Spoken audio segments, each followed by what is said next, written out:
Hello guys, this is NASCAR Racing Fan 2015 back with another NASCAR DieCast review. This one is on Clint Bowyer's 2017 Mobil 1 Ford Fusion. And this car, finally we have a Clint Bowyer diecast, and we have his Mobil 1 car because he can't find a sponsor. And this paint scheme is very, very different than last season's, and obviously they got to give Bowyer a new Mobil 1 look. And this diecast features the first of many, that features one big change to the diecast that will foreshadow the next couple years with this new Monster Energy range. So we're going to look at this. So this paint scheme, Mobil 1 this car ran at Daytona. They are also running the annual protection at Kansas, so that's interesting. So we're going to unbox this car and get a review at Clint Bowyer's Mobil 1 Ford Fusion. So we've got Clint Bowyer's Mobil 1 Ford out of its box, and this diecast is really well done. The blue is a little bit lighter than I thought. That'd be a darker blue, but it looks pretty cool. And yeah, this first Clint Bowyer car, finally, as we're not going to get very many. We're going to get this in the Haas car. I don't even think it's a Rush Truck Center's car, except for pre-order yet. And we got his demo day cars out because Clint Bowyer cannot find a sponsor. And it still bothers me that we're in the month of May and Clint Bowyer still doesn't have anything besides Mobil 1, Haas, and Rush Truck Center. Really only Mobil 1 and Rush Truck Centers, because Haas is the company sponsor and they have to sponsor Clint Bowyer at this rate. So, like I said, I don't know when he's going to get a sponsor. It's going to be eventually. How does Danica Patrick, how does she get a sponsor before? I guess, because she's a popular favorite or whatever. She got a Wonder Woman car. I mean, couldn't they have gotten Clint Bowyer something cool or something like that? I just hate that Bowyer has been treated horribly so far, sponsorship-wise, but maybe he'll get something for 2018. He's probably got to win a race. This is the Casey Kane scenario of Stuart Haas right now.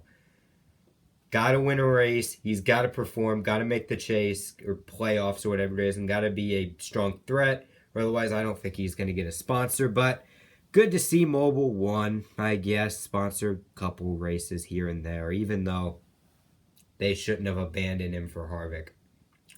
So we're going to review this car and get a look at the sponsors and the paint scheme of this diecast. So we've got Mobil 1 on the hood, and this is the first change.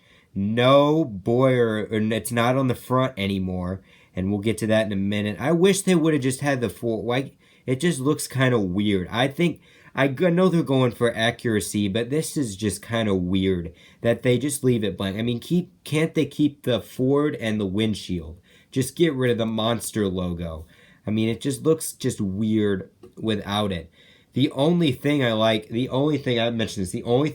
about them not including the name is that whenever I get like a car like the 23 or the 34, that means I don't have to, it doesn't, like with the 23 car, I don't have to worry about saying David Reagan on the front. That's the only thing that is good about them not putting it, and it just, to me, it looks kind of ridiculous. But we have Ford Fusion 14, Stuart Haas.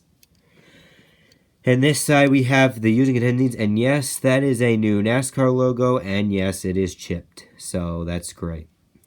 We got 14, Clint Bowyer, and then we have Ford, Drive One, or go whatever tagline, and I think it's Go Further now.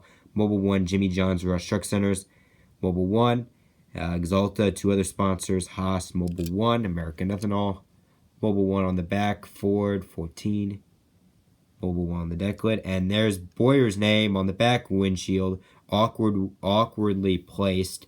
They should have just kept it on the front like they did with the other ones.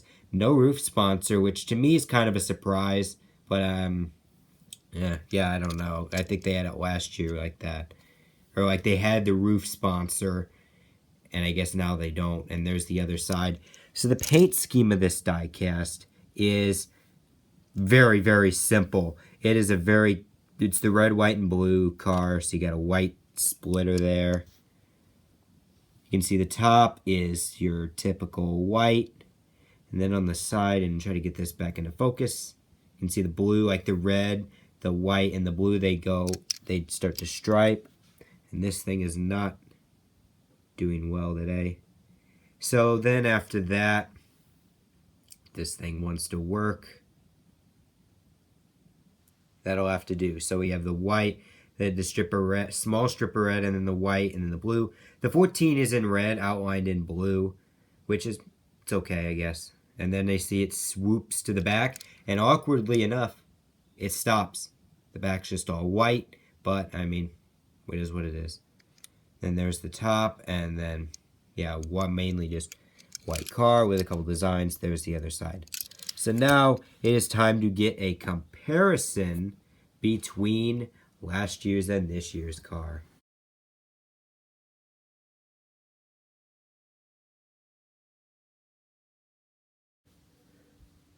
So from one Mobil 1 driver to the next, we have Tony Stewart's Mobil 1 and Clint Bowyer his Mobil 1. And we're going to get these, this is the comparison. So you can see there's the top of the car. And then here's the front. You can see this is the Chevy, this is the Ford. Here's the side. Very basic on this one, whereas this one you can see the 14 and all that. Mobil 1 logo is obviously smaller. And yeah, there's no Rush Truck Centers one on this one. I guess that was before they signed on. There's the back. And then there's the top of both the cars.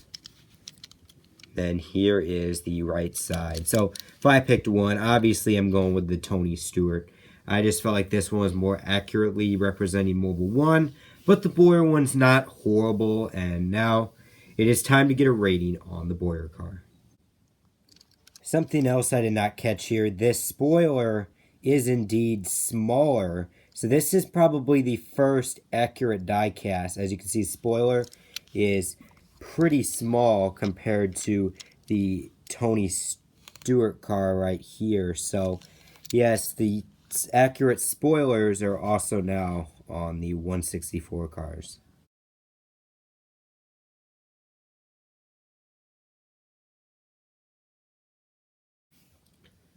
So if I gave this car a rating, I'm going to give it about a top 10. It's not perfect, but I mean, I do like that the car is simple. It's a nice, sleek Mobil 1 design.